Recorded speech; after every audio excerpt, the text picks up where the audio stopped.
Hi.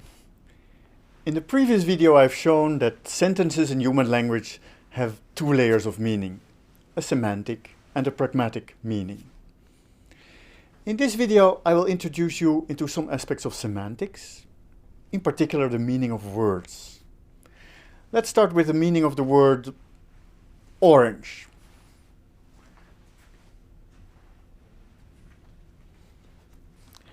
Where exactly do we find orange? Well, it's somewhere around here, and native speakers will agree about that, but there will not be an exact agreement. There's actually not a precise definition of orange. We cannot just say orange is from here to here. It's more or less from here to more or less here. This changes if we turn our attention to other languages and other cultures. For one thing, not all languages even have a word for orange, or for green, for that matter. So there are languages which have just one word for this whole area, which we in English would call green and blue, but they have just one word for that. There's languages which even have just 3 different color names. Something like white, something like black, and then typically something like red. So white, the whitish word would be a word for all the clear colors. Black would be then for black and brown, and in some languages also for green. And red would be for orange and for pink and for red itself, obviously.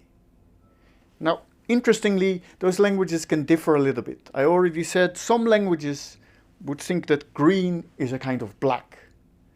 In other languages, green is actually a kind of red. What's true for color is probably also true for everything else in the world. Languages divide this world in different ways, using different categories.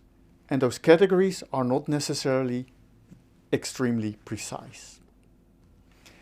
At the same time, it has been claimed that there is some structure to the way in which languages assign color names. It's not just divided randomly, the rainbow.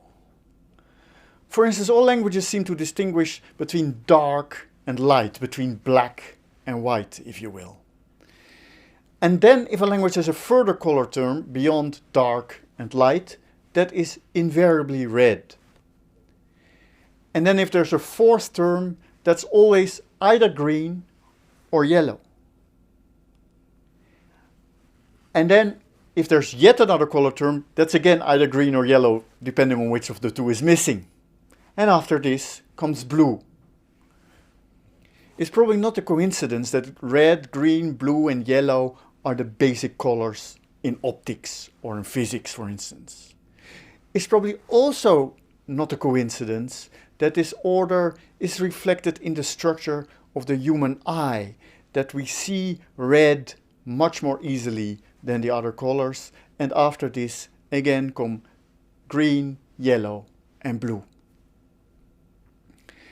Now I have to say that the results about these universals, the way I explained them just now, have not been uncontested.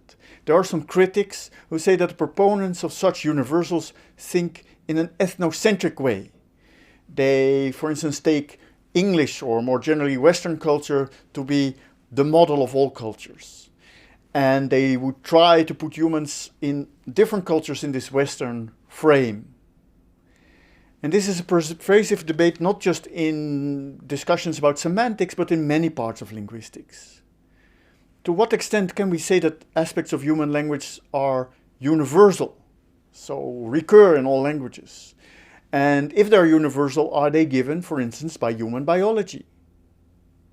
And to what extent are languages influenced by the surrounding culture rather than being universal? To some extent, both things must be true. It must be true that part of this is universal. We can only name colors which we can see with our eyes. At the same time, it must also be partly cultural because of the differences between languages. Something similar is true about the relation between language and thought. Also, this has caused a lot of heated debate, which is also still going on. In our particular case, a question could be, do people who speak a language with relatively few color terms find it more difficult to distinguish between different colors. So if you have only 3 words for colors in your language, is it more difficult to distinguish between yellow and green than if you have those words? Now, very clearly you could do an experiment about this. You could show people tiles in different colors, and you could ask them whether they are the same color or different colors. The results of those experiments are very mixed.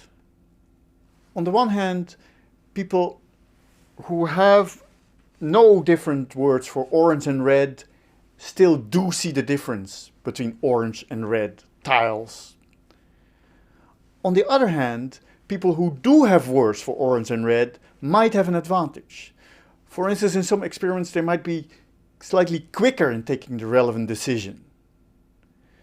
Now that in turn could also be just a result of them being more experienced in making this distinction, because that's what they do in their language all the time, because they have these different words. I think it's fair to say that this debate just has not been completely resolved yet. It's also about very deep things. Think about it. How is the world you see around you, how are the colors you see around you affected by your language or by your culture? And how is it just caused by the fact that you are a human being and you have the eyes you have?